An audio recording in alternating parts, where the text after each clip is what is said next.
Você não pode me expulsar da minha própria empresa. Eduardo Monteiro gritou essas palavras de joelhos no meio do salão principal da mansão que ostentou por 40 anos. 180 convidados assistiam em silêncio absoluto. O homem que comandava um império de 12 hotéis de luxo agora tremia como uma criança. E a mulher que ele chamava de faxineira velha durante 15 anos segurava em suas mãos calejadas a escritura que provava uma verdade impossível. Na verdade, senhor, Eduardo, Carmen respondeu com uma calma que surpreendeu até ela mesma. Eu sempre fui dona de tudo isso. O senhor só não sabia. Os murmúrios começaram. Alguém deixou cair uma taça de champanhe. O som do cristal quebrando no mármore ecoou pelo salão como um tiro. Mas para entender como a empregada que ele humilhou por 15 anos se tornou dona de tudo, precisamos voltar ao dia em que Carmen Ferreira chegou naquela mansão, descalça, fugindo da chuva, carregando apenas uma sacola plástica com 3 mudas de roupa, sem saber que no sangue que corria em suas veias existia um segredo capaz de destruir aquele homem. Era março de 2011. Carmen tinha 43 anos, 2 filhos crescidos e uma viuvez de 7 anos pesando nos ombros.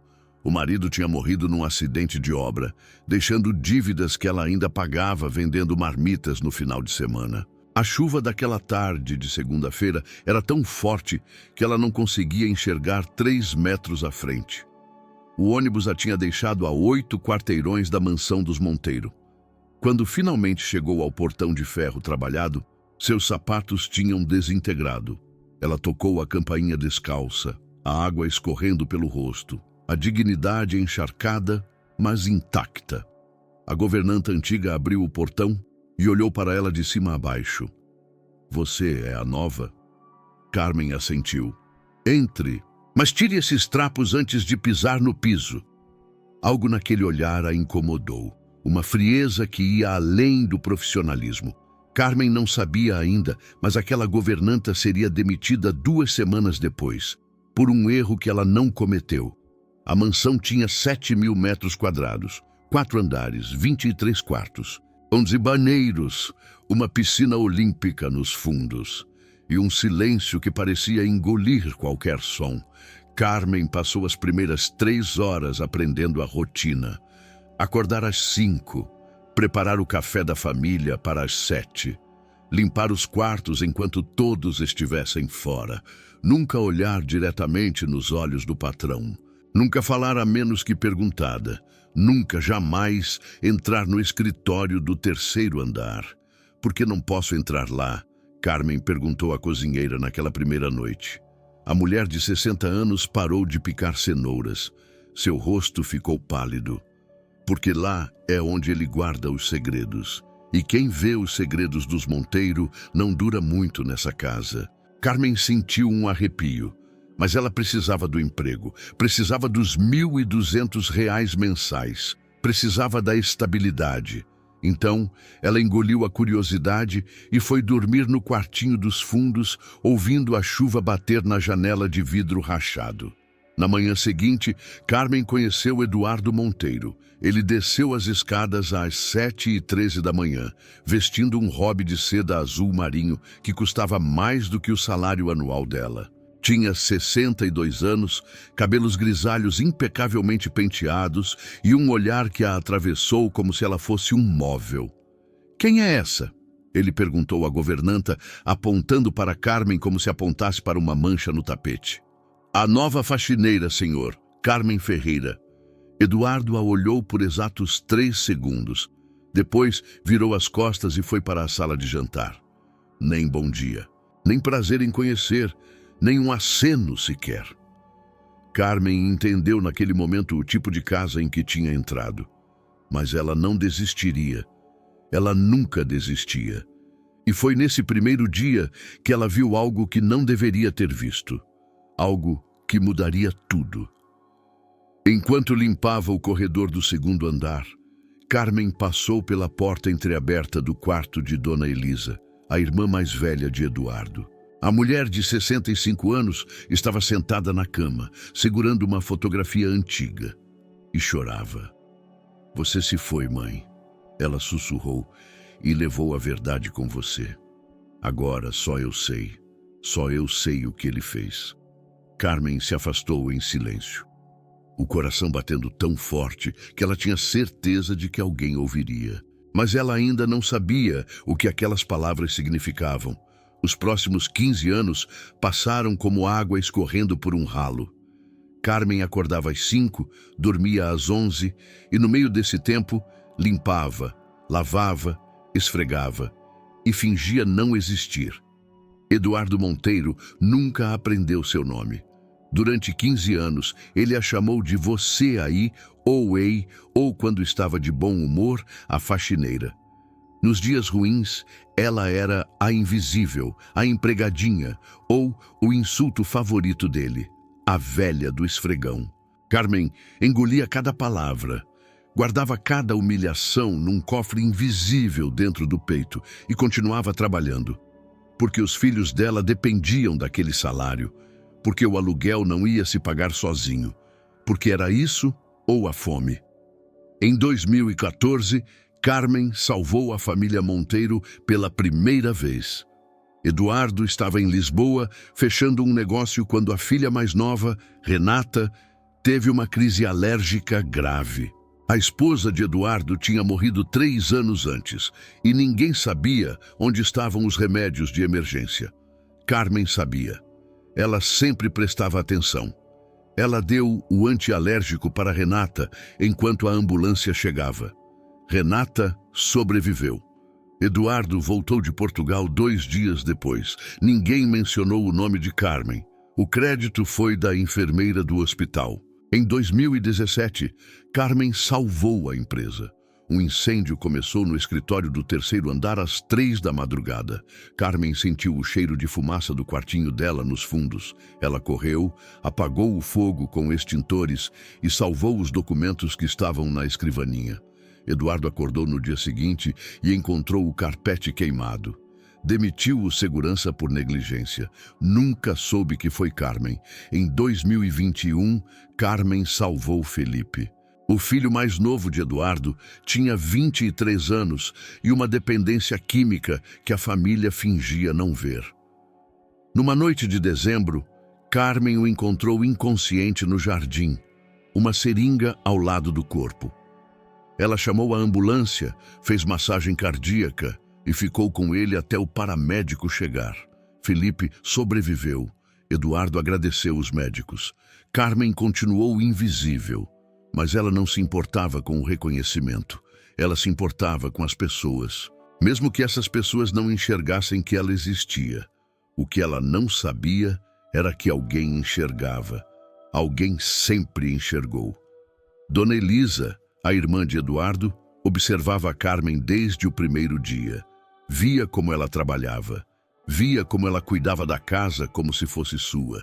Via a bondade que emanava de cada gesto silencioso. E Dona Elisa guardava um segredo que tinha 60 anos. Um segredo que começou com sua mãe. Um segredo que Eduardo faria qualquer coisa para manter enterrado. Eduardo Monteiro não era um homem mau por natureza. Ele tinha se tornado mau por escolha.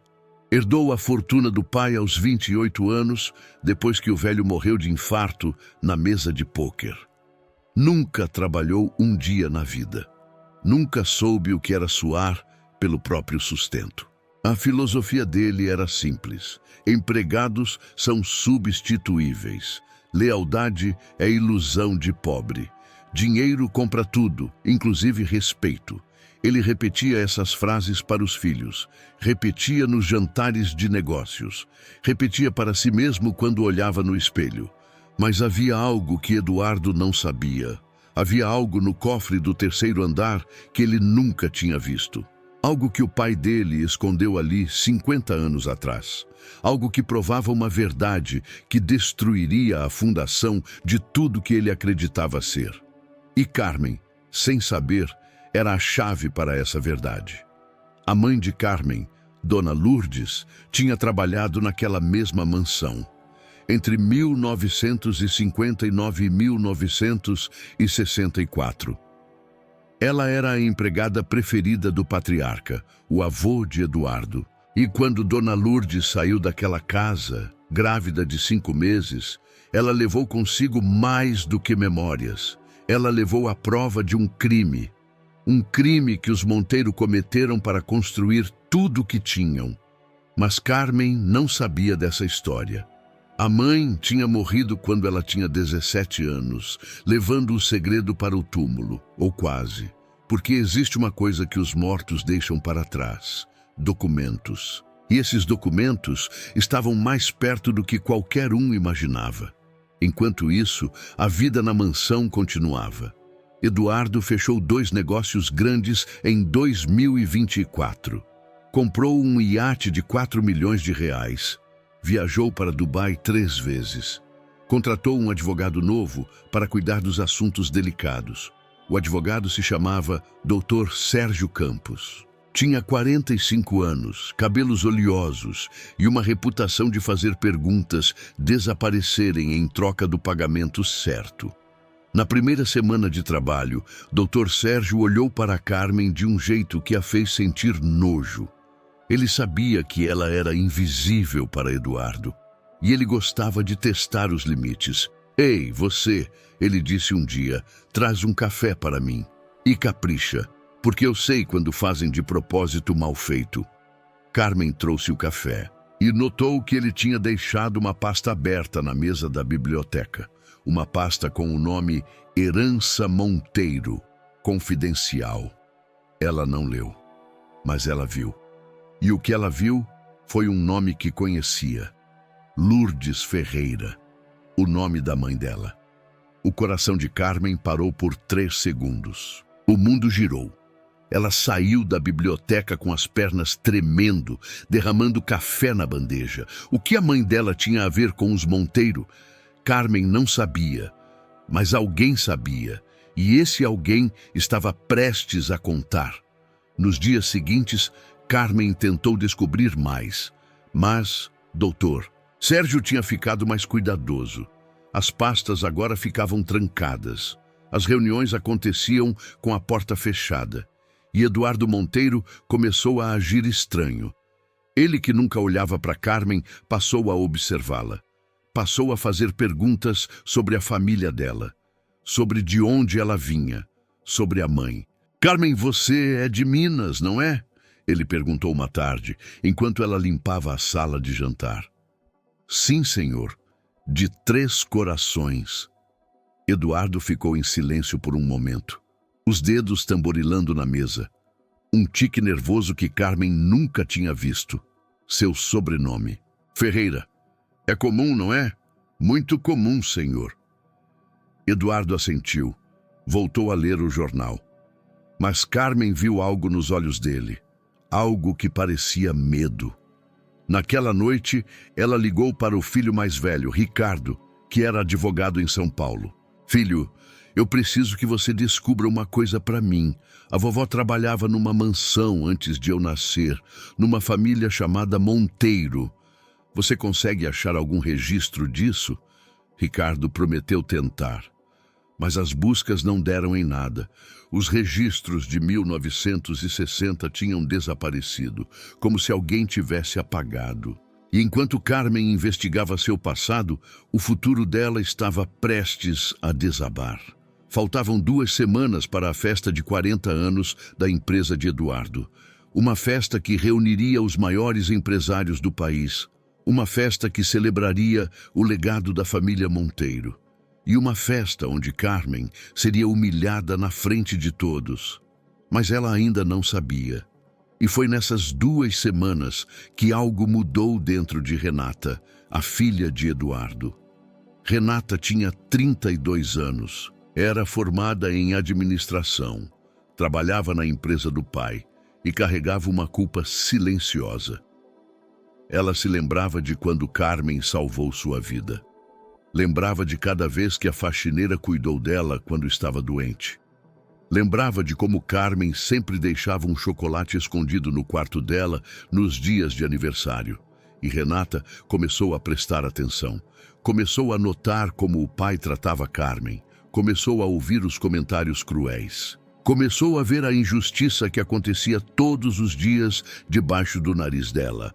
Pai, você precisa tratar os empregados melhor, ela disse numa noite de jantar. Eduardo riu. Empregados são como peças de máquina, filha. Quando quebram, a gente troca. Carmen ouviu essa frase da cozinha e finalmente entendeu.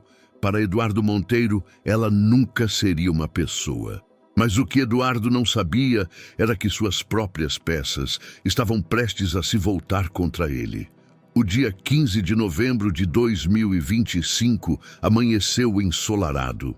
Era a data escolhida para celebrar 40 anos da rede de hotéis Monteiro. 150 convidados confirmados, ministros, senadores, empresários, a nata da sociedade brasileira. Carmen acordou às 4 da manhã. Passou horas preparando a casa. Lustrou cada superfície até brilhar. Organizou as flores, verificou os pratos, treinou os garçons temporários. Às 6 da tarde, ela foi ao quarto dos fundos trocar de roupa. Tinha comprado um vestido novo com o 13º, azul marinho, simples, elegante. Pensou que seria uma boa oportunidade de parecer apresentável. Ela não sabia que era uma armadilha. Quando Carmen entrou no salão, de vestido novo e sapatos que tinha lustrado 3 vezes, sentiu que algo estava errado. Os olhares que a seguiam eram diferentes. Havia cochichos, havia risadinhas. Eduardo estava no centro do salão com um microfone na mão. Os filhos ao lado, 150 pessoas formando um semicírculo. Atenção, todos! A voz de Eduardo trovejou pelo sistema de som. Antes de começarmos as celebrações, preciso fazer um comunicado importante. Carmen sentiu o estômago afundar. Algo no tom dele era errado. Muito errado. Durante 40 anos, Eduardo continuou. Esta empresa prosperou pela honestidade e pelo trabalho duro. Mas, infelizmente, nem todos que trabalham para nós compartilham desses valores. Ele apontou diretamente para Carmen. Esta mulher, que trabalha na minha casa há 15 anos, foi pega roubando. O mundo parou. Carmen sentiu o chão sumir debaixo dos pés. O ar fugiu dos pulmões. As pernas viraram gelatina. Eu não roubei nada. A voz dela saiu tremida, quase inaudível. Temos provas. Eduardo levantou uma pasta. Joias que sumiram, dinheiro que desapareceu, tudo documentado. 15 anos fingindo ser uma empregada fiel enquanto sangrava minha família. Mentira! Carmen tentou gritar, mas a voz não saía. Eu nunca roubei nada. Dr. Sérgio apareceu ao lado de Eduardo com um sorriso satisfeito. As provas são irrefutáveis, dona Carmen. Não adianta negar. 150 pessoas olhavam para ela, algumas com nojo, outras com desprezo, algumas com pena, que era ainda pior. E então Eduardo disse as palavras que a destruíram. Olhem para ela, uma faxineira velha, miserável, que achava que podia me enganar. Isso é o que acontece quando você confia em gente dessa classe. Eles sempre traem, sempre roubam, sempre decepcionam. As risadas começaram, primeiro uma, depois outra, depois uma cascata. Carmen sentiu as lágrimas escorrerem pelo rosto. 15 anos de dedicação, 15 anos acordando às 5 da manhã, 15 anos engolindo humilhações. E tudo terminava assim. Ela procurou os rostos de Renata e Felipe. Os filhos de Eduardo a olhavam com expressões estranhas, não de nojo, não de desprezo, algo diferente, algo que parecia dúvida. Saia da minha casa, Eduardo apontou para a porta. Saia agora e agradeça por eu não chamar a polícia. Carmen caminhou pelo corredor de pessoas. Cada passo era uma eternidade. O salão que ela tinha limpado com tanto cuidado agora era uma arena de humilhação. Os rostos borravam com as lágrimas. As risadas ecoavam como facas. Na porta, ela parou. Olhou para trás uma última vez. Eduardo Monteiro sorria. O sorriso de um homem que acreditava ter vencido. Você vai se arrepender, Eduardo Monteiro, Carmen sussurrou. As palavras eram tão baixas que só ela ouviu. Você vai se arrepender de cada palavra. A porta de carvalho se fechou atrás dela com um baque surdo. Do lado de fora, a noite estava fria.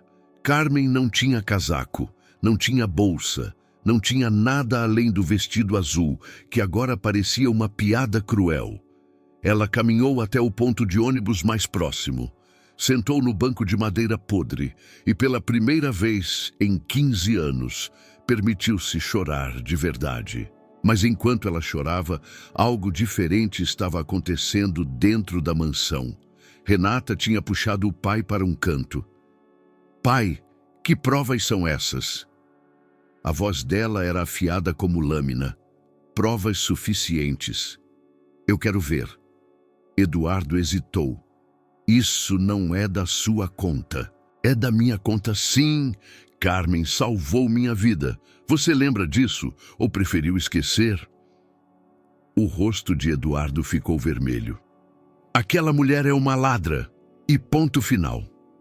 Do outro lado do salão, Felipe observava a discussão. Algo não batia. O irmão mais novo de Eduardo, tio Alfredo, tinha morrido 2 meses antes. E antes de morrer, tinha dito algo estranho para Felipe. Seu pai não é quem você pensa que é. Quando eu morrer, procure no cofre do 3º andar. A verdade está lá. Felipe tinha esquecido aquelas palavras. Até agora. E enquanto a festa continuava, ele subiu as escadas silenciosamente, rumo ao escritório proibido, rumo ao cofre que ninguém podia tocar, rumo à verdade que mudaria tudo. No ponto de ônibus, Carmen esperou 47 minutos pelo transporte que a levaria para casa. A noite de novembro era gelada, 13 graus, e o vento cortava a pele como navalha. Ela não sentia o frio. Não sentia nada além do vazio. 15 anos, 5.475 dias. Cada um deles dedicado àquela família. E tudo que recebeu foi uma acusação falsa na frente de 150 estranhos. O ônibus chegou às 9h17. O motorista a olhou e perguntou se ela estava bem. Carmen assentiu sem falar, sentou no banco do fundo e deixou a cidade passar pela janela embaçada. Em casa, um apartamento de 40 metros quadrados no Brás, ela encontrou uma mensagem no celular. Era de Ricardo, o filho advogado. Mãe, achei algo. Me liga quando puder. Carmen não ligou. Não tinha forças. Tomou um chá frio, deitou na cama e ficou olhando o teto até o sol nascer. Enquanto isso, na mansão dos Monteiro, Felipe tinha chegado ao 3º andar. O corredor estava escuro. A festa continuava lá embaixo, o som da música abafado pelas paredes grossas. Felipe andou na ponta dos pés até a porta do escritório do pai. Trancada. Ele olhou em volta. Lembrou que a irmã mais velha, Renata, tinha uma cópia da chave. Ela era a única em quem o pai confiava para entrar ali quando precisava de algum documento. Felipe desceu. Encontrou Renata no jardim, fumando nervosamente. Eu preciso da chave do escritório. Renata olhou para ele com os olhos vermelhos. Para quê? Tio Alfredo me disse para procurar algo no cofre. Antes de morrer. O cigarro caiu da mão de Renata. O que ele disse exatamente? Que o pai não é quem a gente pensa e que a verdade está lá. Os 2 irmãos se olharam. Entre eles, havia 15 anos de festas de família, de mentiras convenientes, de perguntas não feitas. Vamos juntos, Renata disse. E naquela noite, enquanto a festa continuava e os convidados riam sem saber, 2 filhos subiram as escadas para descobrir quem era realmente o pai deles. O que encontraram mudou tudo. O escritório do 3º andar era exatamente como Felipe imaginava. Paredes de mogno, estantes com livros que nunca foram lidos, um quadro do bisavô pendurado atrás da mesa, e no canto, discreto demais para o conteúdo que guardava, um cofre de aço cravado na parede. Renata digitou a combinação 1, 9, 6, 4, o ano em que o avô tinha morrido. O cofre abriu com um clique suave. Dentro havia documentos, muitos documentos, contratos de 50 anos atrás, certidões, escrituras e algo que os dois irmãos nunca esperaram encontrar. Um envelope amarelado com o nome escrito à mão. Para quem descobrir a verdade. Felipe abriu o envelope com as mãos tremendo.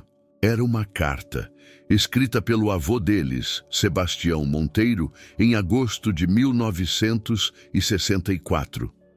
A letra era trêmula, mas as palavras eram claras.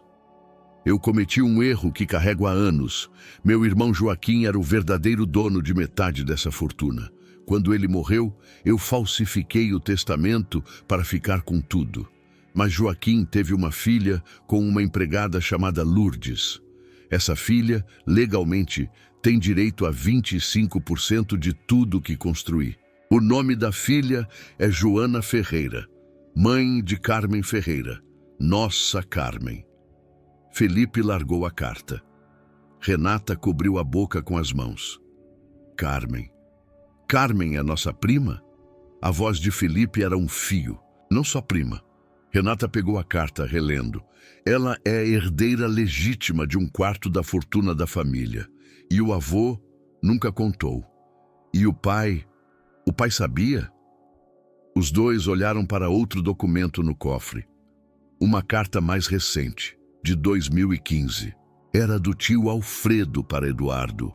Irmão, descobri a verdade sobre Carmen. Precisamos contar para ela. É o certo a fazer. E abaixo, uma resposta escrita à mão por Eduardo. Ela nunca vai saber. E se você abrir a boca, eu acabo com você também. Felipe sentiu o estômago revirar. O pai deles tinha ameaçado o próprio irmão para esconder a verdade. E por isso ele demitiu ela. Renata entendeu. Ele sabia, sempre soube. E quando viu que ela estava chegando perto demais, ele destruiu ela antes que ela descobrisse. O silêncio no escritório era pesado como chumbo. O que a gente faz agora? Felipe perguntou. Renata guardou os documentos dentro da bolsa. A gente encontra Carmen e conta tudo. E o pai? O pai vai ter que enfrentar o que fez. Os dois irmãos saíram do escritório sem fazer barulho. Desceram as escadas. Passaram pela festa que ainda continuava. Os convidados bêbados demais para notar. Lá fora, a noite estava fria. Renata chamou um motorista. Às 4 da manhã, pararam na frente do prédio de Carmen, no Brás. Subiram os 6 andares a pé porque o elevador estava quebrado. Bateram na porta do apartamento 104. Carmen abriu com os olhos inchados de tanto chorar. O que vocês estão fazendo aqui? A voz dela era rouca. Dona Carmen, Renata disse, segurando as mãos dela. A gente precisa conversar. E você vai querer sentar para ouvir isso. Dentro do apartamento minúsculo, os três sentaram no sofá velho que tinha custado R$ 50 num bazar. E Renata contou tudo. A carta do avô, o segredo de Lourdes, a herança roubada, a ameaça ao tio Alfredo. Carmen ouviu em silêncio, o rosto impassível. Apenas as mãos tremiam. Quando Renata terminou, Carmen ficou quieta por um longo tempo. Minha mãe nunca me contou. Ela finalmente disse. Eu sabia que ela tinha trabalhado numa casa grande, mas nunca soube qual. Ela morreu quando eu tinha 17 anos. Ela protegeu você, Felipe disse. Deve ter tido medo do que os Monteiro poderiam fazer. Carmen assentiu lentamente. E agora? O que vocês querem de mim? Renata segurou a mão dela com força. A gente quer justiça. Você é nossa prima, Dona Carmen. Você tem direito a 25% de tudo. E a gente vai ajudar você a conseguir. Por quê? Carmen olhou nos olhos de Renata. Por que vocês estão fazendo isso? É o pai de vocês. Renata respirou fundo. Porque o que ele fez foi errado. E porque a senhora salvou minha vida quando eu tinha 15 anos. Eu nunca esqueci, Felipe completou. E salvou a minha também, 2 vezes. A gente deve isso para a senhora. Carmen sentiu as lágrimas voltarem, mas dessa vez eram lágrimas diferentes. Vamos precisar de um advogado, ela disse. Um bom advogado. Meu irmão Ricardo, Felipe disse. Ele é o melhor que eu conheço e vai trabalhar de graça. Carmen olhou pela janela.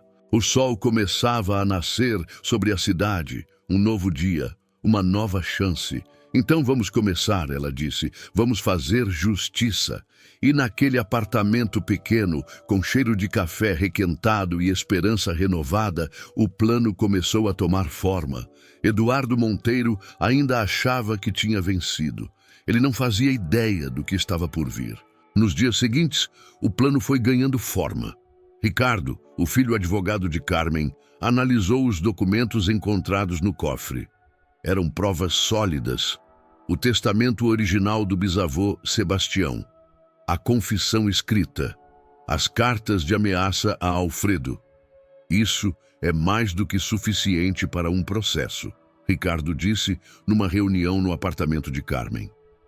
Mas precisamos de mais. Precisamos de alguém de dentro da família que testemunhe. Dona Elisa, Renata disse, a irmã do meu pai. Ela sabe de tudo, sempre soube. A primeira visita a Dona Elisa aconteceu numa tarde de sexta-feira. A mulher de 65 anos vivia sozinha numa casa nos Jardins, isolada da família por escolha própria. Quando Renata explicou o que tinham descoberto, Dona Elisa começou a chorar. Eu esperei a vida inteira por isso, ela disse. Esperei alguém ter coragem de enfrentar meu irmão. A senhora vai testemunhar? Dona Elisa olhou para Carmen, a faxineira que ela tinha observado por 15 anos, a neta de Lourdes, a herdeira legítima. Eu vou fazer mais do que testemunhar, ela disse. Eu vou contar tudo, cada mentira, cada crime, cada pessoa que Eduardo destruiu para proteger o patrimônio roubado. E assim, peça por peça, o caso foi se montando. Felipe descobriu que Dr. Sérgio, o advogado corrupto, tinha falsificado documentos antes. Renata conseguiu cópias de transações financeiras suspeitas. Ricardo encontrou um promotor honesto que aceitou investigar. E Carmen? Carmen fez o que sempre fez. Trabalhou, esperou, observou. Em 2 semanas eles tinham provas suficientes para destruir Eduardo Monteiro. Provas de fraude. Provas de ameaça, provas de falsificação de documentos. Mas Carmen não queria apenas justiça legal. Ela queria que Eduardo sentisse na pele o que ela sentiu. A humilhação, o desprezo, o olhar de 150 pessoas rindo dela.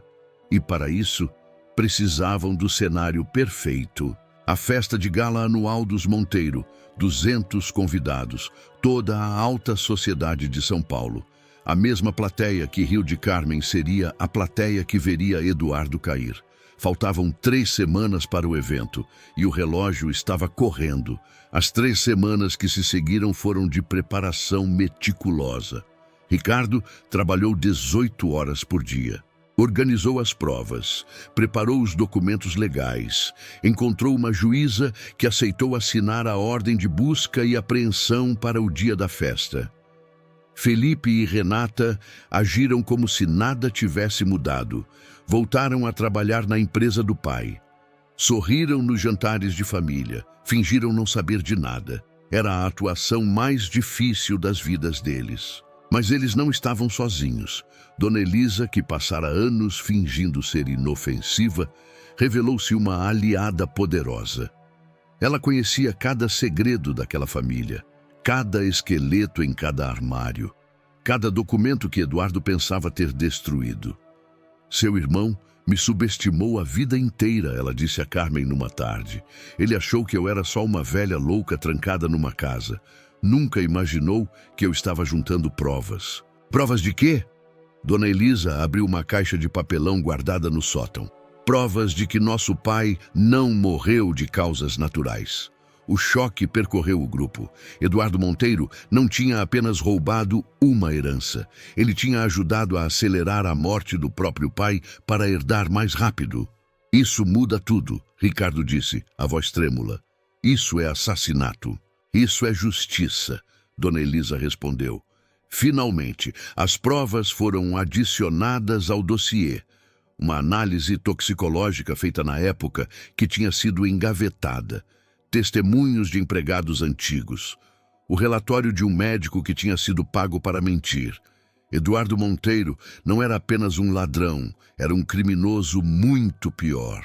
E ele não fazia a menor ideia de que a tempestade estava chegando. Na segunda semana de preparação, quase aconteceu um desastre. Dr. Sérgio, o advogado corrupto, desconfiou de algo. Notou que Renata estava fazendo perguntas demais, que Felipe andava tenso, que havia movimentação estranha no escritório do terceiro andar. Tem algo errado com seus filhos, ele disse a Eduardo numa reunião privada. Acho que eles estão escondendo algo. Eduardo descartou a preocupação. Eles são jovens. Jovens são dramáticos. Não se preocupe. Mas Dr. Sérgio não se convenceu.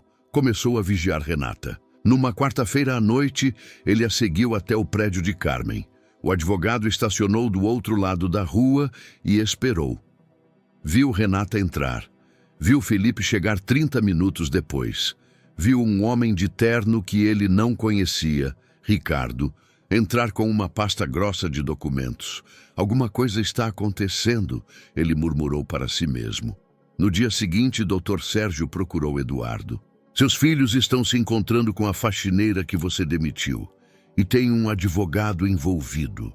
O rosto de Eduardo ficou vermelho de raiva. O quê? Eu vi. Ontem à noite. Eles estão tramando algo. Eduardo socou a mesa. Aquela velha miserável. Ela deve ter contado mentiras para os meus filhos. Deve ter inventado histórias. O que o senhor quer que eu faça?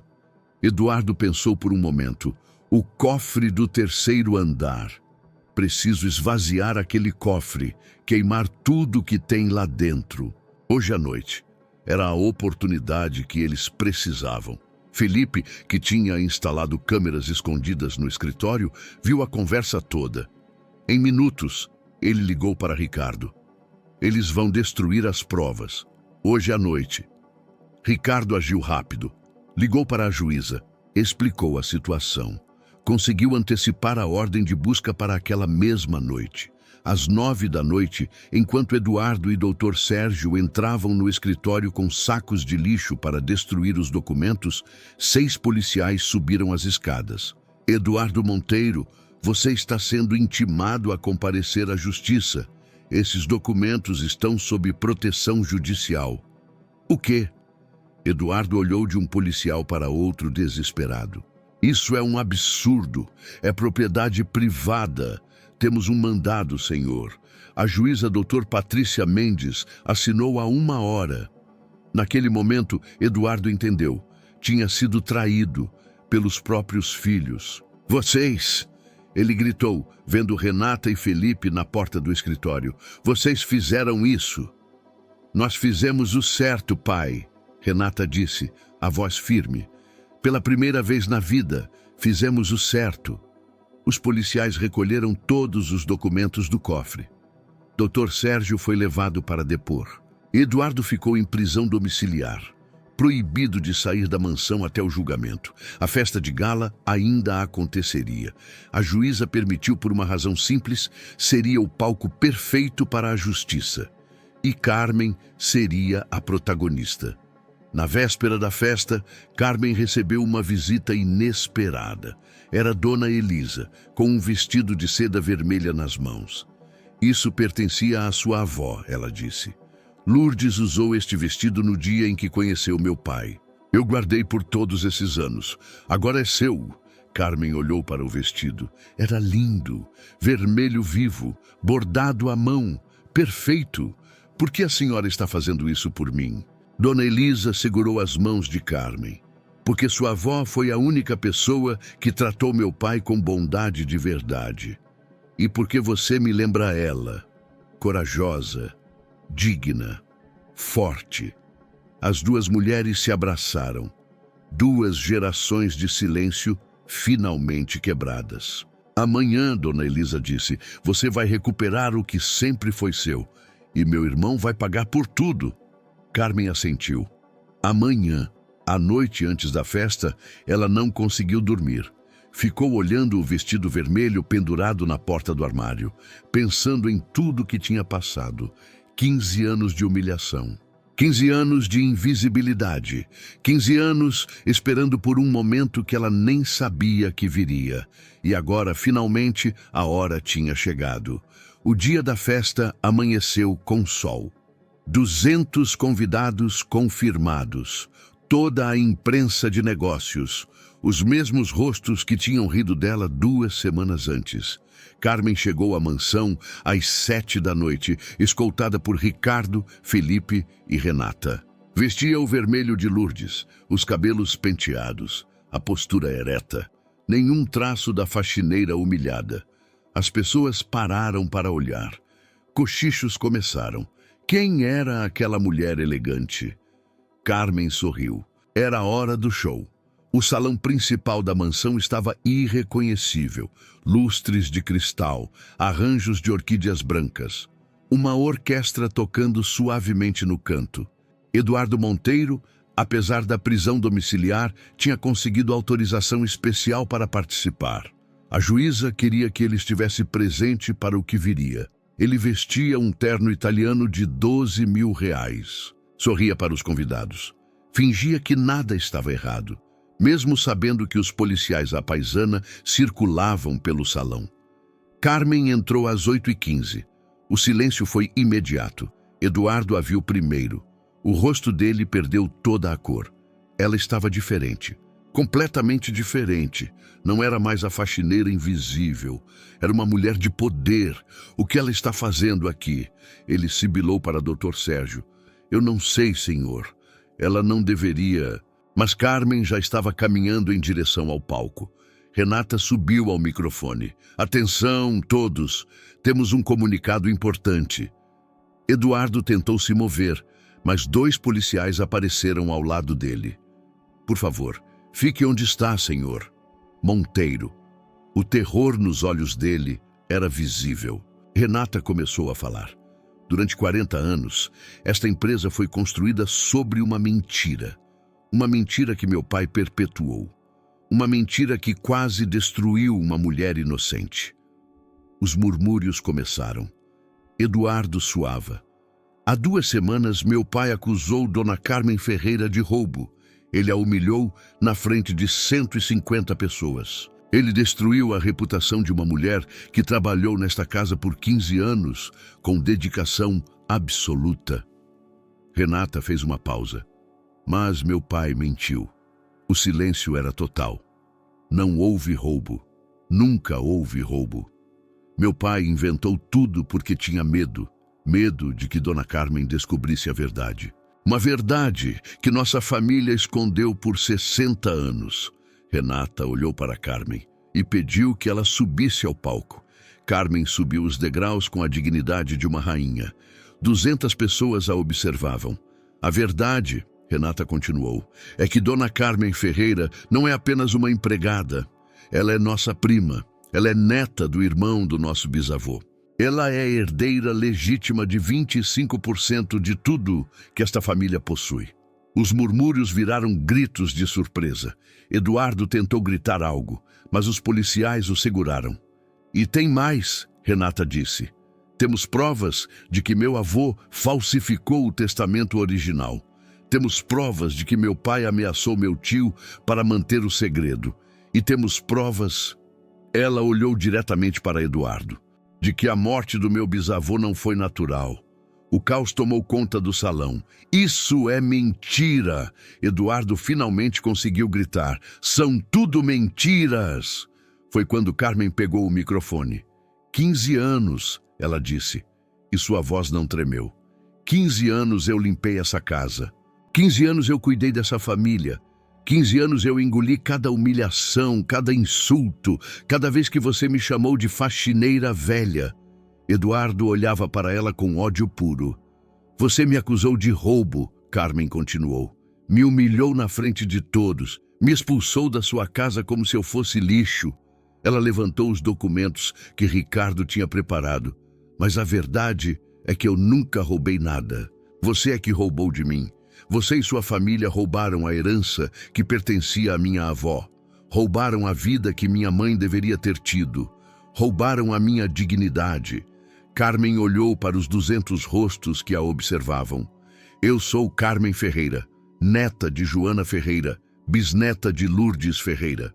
E a partir de hoje, eu sou dona de 25% de tudo que essa família construiu.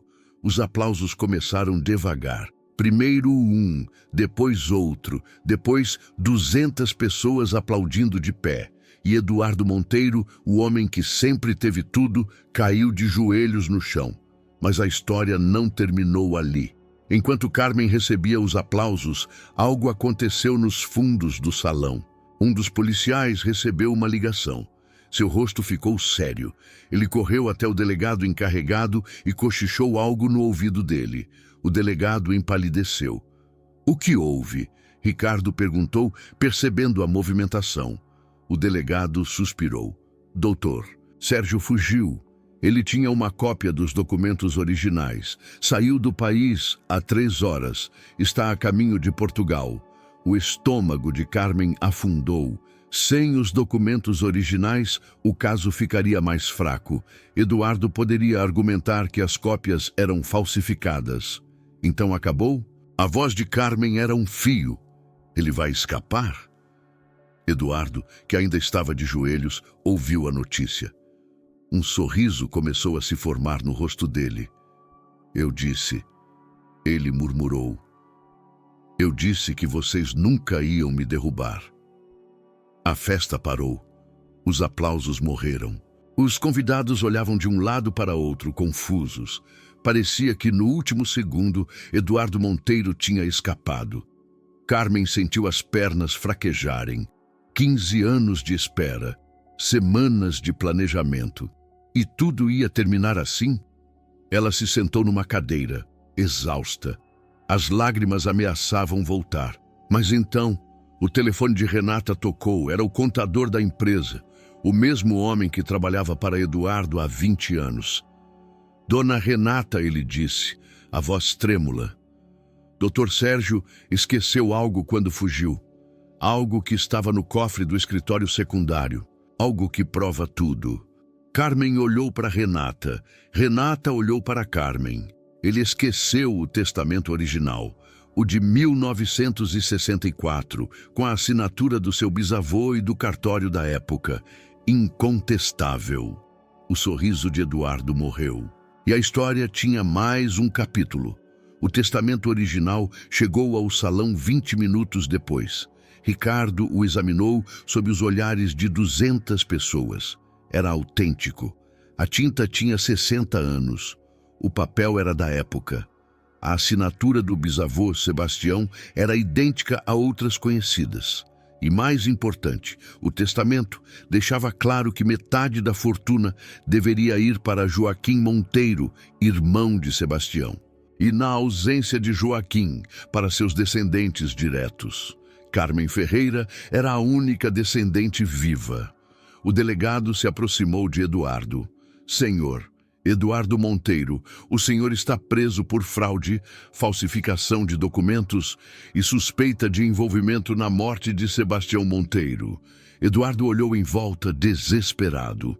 Procurou rostos amigos. Não encontrou nenhum. Isso é um erro. Eu sou Eduardo Monteiro. Vocês não podem fazer isso comigo. 2 policiais o levantaram pelos braços. E foi nesse momento que ele viu Carmen. Ela estava de pé. O vestido vermelho de Lourdes brilhando sob os lustres, os olhos secos. A postura de rainha. Carmen, ele disse, a voz quebrando, por favor, podemos negociar, podemos dividir. Você pode ter 30%, 40%, o que quiser. Os policiais pararam, olharam para Carmen. 200 pessoas prenderam a respiração. Carmen caminhou até Eduardo. Parou a 1 metro de distância. Olhou nos olhos do homem que a tinha humilhado por 15 anos. Você me chamou de faxineira velha, ela disse. Me chamou de invisível, de empregadinha, de miserável. Eduardo abriu a boca para responder, mas ela continuou. Você me acusou de roubo na frente de 150 pessoas. Deixou que rissem de mim. Deixou que me expulsassem como se eu fosse lixo. As lágrimas começaram a correr pelo rosto de Eduardo. Por favor, ele implorou. Por favor, Carmen. Eu errei. Eu sei que errei. Me perdoa. Me dá uma chance. Ele caiu de joelhos. O mesmo joelho que tinha usado para olhar para ela com desprezo 1000 vezes. Carmen olhou para ele por um longo momento. Você teve 15 anos para me tratar como gente, ela disse. 15 anos para me ver como pessoa. 15 anos para fazer a coisa certa. Ela se abaixou até o nível dele. Agora é tarde demais, senhor. Eduardo, tarde demais. Os policiais o levantaram. Não! Eduardo gritou. Não pode acabar assim! Eu sou Eduardo Monteiro! Carmen virou as costas. O senhor era Eduardo Monteiro, ela disse sem olhar para trás. Agora o senhor é só mais um criminoso. Os policiais o levaram embora. Os gritos dele ecoaram pelo corredor até sumirem. E então, no silêncio que se seguiu, algo mágico aconteceu. 200 pessoas começaram a aplaudir. Não aplausos educados. Aplausos de verdade, aplausos de pé, aplausos com lágrimas nos olhos. Alguns dos mesmos rostos que tinham rido de Carmen 2 semanas antes agora choravam por ela. A justiça finalmente tinha sido feita, mas a vingança de Carmen não estava completa. Nas semanas seguintes, tudo mudou. Dr. Sérgio foi preso em Lisboa e extraditado para o Brasil. Confessou todos os crimes em troca de redução de pena. Eduardo foi condenado a 16 anos de prisão por fraude qualificada e participação em homicídio. A empresa Monteiro passou por uma reestruturação. Renata assumiu a presidência. Felipe ficou com a diretoria financeira. E Carmen, como acionista de 25%, ganhou um assento no conselho. Mas ela não queria apenas dinheiro. Ela queria legado. A primeira decisão de Carmen no conselho foi criar um fundo para empregadas domésticas, formação profissional, apoio jurídico, moradia digna. O fundo foi batizado de Fundação Lourdes Ferreira. A segunda decisão foi mudar as políticas trabalhistas da empresa. Salários justos, horários humanos, respeito como regra, não como exceção. A terceira decisão foi a mais simbólica. Carmen mandou emoldurar a primeira vassoura que tinha usado naquela mansão. Pendurou na parede do escritório principal e abaixo uma placa para lembrar de onde viemos e para onde nunca voltaremos. A vingança de Carmen tinha 4 camadas. Emocional. Eduardo reconheceu publicamente que ela sempre esteve certa. Social. Ele foi humilhado na frente das mesmas pessoas que riram dela. Material. Perdeu a empresa, a mansão, a liberdade, tudo. Legado. Os próprios filhos escolheram ficar com Carmen. Isso era mais do que vingança. Era justiça. A prisão de Eduardo foi transmitida ao vivo pelos principais canais de notícias. Milionário é preso em própria festa de gala, diziam as manchetes. Faxineira descobre ser herdeira de fortuna. Carmen não deu entrevistas. Não precisava. A história falava por si. Nos dias seguintes, ela recebeu centenas de mensagens. De empregadas domésticas, de mulheres que tinham sido humilhadas pelos patrões, de gente que se via nela. Uma mensagem em especial a tocou. Era de uma senhora de 70 anos, de Belo Horizonte. Dona Carmen, eu trabalhei 40 anos como empregada. Nunca ninguém me viu como gente. A senhora me deu esperança. Obrigada. Carmen respondeu cada mensagem pessoalmente. Ela não tinha esquecido de onde vinha. A mudança para a mansão aconteceu 1 mês depois. Os mesmos corredores que ela tinha limpado por 15 anos agora eram seus. Mas ela não dormiu no quarto principal. Escolheu o quarto que ficava próximo ao dos empregados. Para nunca esquecer, Renata e Felipe a visitavam todos os domingos. Jantavam juntos, contavam histórias, construíam a família que nunca tinham sido. E Dona Elisa, a irmã de Eduardo, finalmente encontrou paz. Aos 65 anos, ela saiu da reclusão e começou a participar da vida social. Virou patrona de causas sociais. Reconstruiu sua história. Eduardo, na prisão, recusou todas as visitas, menos uma. 3 meses depois da condenação, Carmen foi até o presídio. Ele a recebeu na sala de visitas, vestindo o uniforme cinza dos detentos. O cabelo grisalho tinha ficado branco. Os olhos, antes arrogantes, agora eram opacos. "Por que você veio?" Ele perguntou. Carmen sentou na cadeira de plástico. "Porque eu precisava ver, precisava ter certeza de que era real." Eduardo a olhou por um longo momento. "Você está feliz agora? Com a minha destruição?" Carmen pensou antes de responder. "Eu não estou feliz, Eduardo. Estou em paz, é diferente." Ele assentiu. Não pareceu entender, mas assentiu. "Meus filhos," ele disse, a voz quebrando, "eles te escolheram. Escolheram você em vez de mim."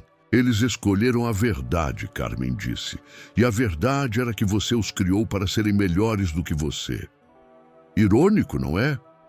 Eduardo não respondeu. Carmen se levantou. "Adeus, Eduardo. Eu não vou voltar." Ela caminhou até a porta. "Carmen," ele chamou. Ela parou, mas não olhou para trás. "Me desculpa," a palavra ficou no ar. Carmen não respondeu. Não precisava. O perdão não era para ele. Era para ela mesma. Ela saiu do presídio e nunca mais olhou para trás. 6 meses depois, a Fundação Lourdes Ferreira tinha ajudado mais de 300 empregadas domésticas. Cursos de alfabetização, apoio para conseguir documentos, advogados para casos de abuso trabalhista. Carmen não era mais faxineira, mas também não se considerava empresária. Ela se considerava o que sempre foi, uma trabalhadora. Todas as manhãs, ela acordava às 6. Não porque precisava, porque queria. 15 anos de hábito tinham se tornado parte dela. Tomava café no jardim da mansão, o mesmo jardim que tinha varrido tantas vezes. Agora ela sentava no banco de mármore e olhava as flores. Aos domingos, a família se reunia. Renata trazia a namorada. Felipe trazia o cachorro que tinha adotado na sobriedade. Dona Elisa trazia histórias antigas da família. E Ricardo, o filho advogado de Carmen, trazia os netos dela. 2 meninos, 7 e 5 anos, que chamavam a avó de Vovó Guerreira. Num desses domingos, o neto mais velho fez uma pergunta. "Vovó, você era pobre antes?" Carmen sorriu. "Era, meu amor, bem pobre." "E agora você é rica?" Carmen pensou por um momento. "Agora eu sou livre," ela disse. "Isso é melhor que qualquer dinheiro." O menino não entendeu, mas um dia entenderia. A última cena aconteceu numa terça-feira de maio. Carmen estava no escritório principal, o antigo escritório de Eduardo. Na mesa, a foto dos 2 filhos ao lado da foto de sua mãe, Joana. Na parede, a primeira vassoura emoldurada. O sol da tarde entrava pela janela. Luz dourada, silêncio confortável. Ela abriu a gaveta da escrivaninha, tirou um envelope amarelado, o mesmo envelope que tinha mudado tudo, a carta do bisavô Sebastião. Carmen leu as palavras uma última vez. A confissão, o arrependimento, o desejo de que a verdade um dia viesse à tona. "Você teria orgulho," ela sussurrou para o papel. A verdade veio. Ela guardou a carta de volta na gaveta. O telefone vibrou. Uma mensagem de Felipe. "Boa noite, tia Carmen." Ela sorriu. Na janela, o sol se punha sobre São Paulo. A cidade que tinha sido palco de tanta dor agora era palco de uma nova história. Uma história de justiça. Uma história de legado. Uma história de uma faxineira que virou o jogo. Carmen se levantou. Caminhou até a janela. Olhou para a cidade lá embaixo. Na parede atrás dela, a vassoura emoldurada. Na mesa, as fotos da família. No coração, finalmente, paz. A fundação cresceu mais do que Carmen imaginava. No primeiro ano, ajudou 322 empregadas domésticas. No segundo, o número passou de 800. Empresas começaram a patrocinar. Celebridades emprestaram seus nomes. Mas Carmen nunca deixou de atender pessoalmente. Uma vez por semana, ela ia ao escritório da fundação. Sentava com as mulheres que buscavam ajuda. Ouvia suas histórias, segurava suas mãos. Você vai conseguir, ela dizia para cada uma. Eu consegui. Você também vai. Algumas choravam, outras agradeciam. Todas saíam dali com algo que não tinham quando entraram: esperança. Renata assumiu a presidência da empresa Monteiro com mão firme. Mudou o nome para Grupo Ferreira Monteiro. Colocou o sobrenome de Carmen primeiro. Simbolicamente, finalmente, a ordem estava correta. Felipe superou a dependência química. Casou com uma enfermeira que conheceu na reabilitação. Tiveram uma filha que batizaram de Lourdes. Dona Elisa escreveu um livro, Memórias de uma Família Imperfeita. Vendeu 50.000 cópias. Doou todo o lucro para a fundação de Carmen. E Eduardo? Eduardo cumpriu 8 anos de prisão antes de conseguir liberdade condicional. Saiu aos 70 anos, sem dinheiro, sem família, sem nome. Dizem que foi morar numa cidade pequena do interior de Goiás, que trabalha como voluntário numa igreja local, que nunca mais falou com ninguém da antiga vida. Carmen soube dessas notícias, mas não reagiu. Aquele capítulo estava fechado. O que importava era o presente. E o presente era bom. Numa terça-feira de maio, 6 meses depois da condenação de Eduardo, Carmen acordou com o sol entrando pela janela do quarto. Tomou café no jardim, leu as notícias, respondeu às mensagens da fundação. Às 10 da manhã, foi para o escritório principal. Sentou na cadeira que um dia foi de Eduardo, olhou para a foto da mãe na mesa, para a vassoura na parede, para a cidade lá fora. O telefone vibrou. Uma mensagem de Felipe. Boa noite, tia Carmen. Te amo. Uma mensagem de Renata. Reunião de conselho amanhã. Vamos aprovar mais 300 bolsas. Uma mensagem de Ricardo. Mãe, os meninos querem ver a vovó Guerreira no domingo. Carmen sorriu. Colocou o telefone na mesa. Olhou pela janela. O sol de maio pintava a cidade de dourado. Na parede, a vassoura. Na mesa, as fotos. No coração, finalmente, paz. Ela fechou os olhos, respirou fundo e pela primeira vez em 15 anos não sentiu raiva, não sentiu dor, não sentiu injustiça, sentiu apenas gratidão por ter sobrevivido, por ter resistido, por ter virado o jogo. Do lado de fora da mansão, o motorista esperava para levá-la a uma reunião. Carmen olhou uma última vez para o escritório, para a vassoura na parede, para a foto da mãe sorrindo. Ela pegou a bolsa, caminhou até a porta e, antes de sair, fez algo que nunca tinha feito em 15 anos trabalhando ali. Apagou a luz do escritório como se fosse sua casa. Porque agora era. O carro a esperava na entrada. O mesmo lugar onde 15 anos antes ela tinha chegado descalça, fugindo da chuva, sem saber que aquela mansão guardava o segredo de sua própria história. Agora ela saía de cabeça erguida, dona de 25% de tudo, fundadora de uma instituição que ajudava centenas de mulheres, mãe, avó, vencedora. O motorista abriu a porta. Boa tarde, dona Carmen. Ela sorriu. Boa tarde, seu Jorge. E não esqueça, você tem folga no domingo. Aproveite com a família. O motorista acenou, agradecido. Era assim que Carmen tratava todos que trabalhavam para ela. Como gente, como iguais. Como ela sempre quis ser tratada. O carro saiu pelos portões da mansão. São Paulo se estendia lá fora, cinza e dourada sob o sol de maio. Milhões de histórias acontecendo ao mesmo tempo. Milhões de pessoas lutando por dignidade. Carmen olhou pela janela. Pensou em todas as empregadas domésticas que ainda acordavam às 5 da manhã, que ainda ouviam insultos, que ainda eram invisíveis. A fundação ajudaria o máximo que pudesse, Mas o trabalho nunca terminaria. E estava tudo bem, porque agora havia esperança. O carro parou no semáforo. Uma mulher de uniforme azul atravessou a faixa de pedestres, carregando sacolas de compras. Provavelmente uma empregada doméstica voltando do mercado para a casa dos patrões. Carmen a observou. Viu a si mesma de 15 anos atrás, cansada, invisível, mas digna. A mulher desapareceu na multidão. O semáforo abriu. O carro seguiu em frente. E Carmen Ferreira, a faxineira que virou o jogo, continuou sua jornada. Porque a história dela não tinha terminado. Estava apenas começando.